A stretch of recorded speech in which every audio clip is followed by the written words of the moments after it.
ఇతను మా అన్నదమ్ముడు fast food అంగడి చూడండి, పక్కా టేస్ట్ ఉంటుంది. కొత్తపేట వైన్ షాప్కి ఎదురుగా ఉండేది కాంప్లెక్స్లో పెట్టుకున్నాడు. చూడండి, అంటే ఒక్కసారి మీరు తిని చూడండి, 4 కిలో నానా రుచి ఉంటాయి. ఏం రైస్ కావాలన్నా ఉంటాయి అక్కడ. ఎగ్ రైస్ కాడి నుంచి ఎగ్ రైస్, గోబ్ రైస్, చికెన్ రైస్, చిల్లీ 65 అన్నీ ఏ టు జెడ్ అన్నీ ఉంటాయి.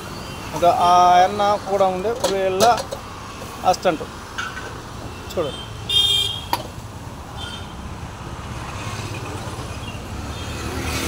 మళ్ళీ చూడండి.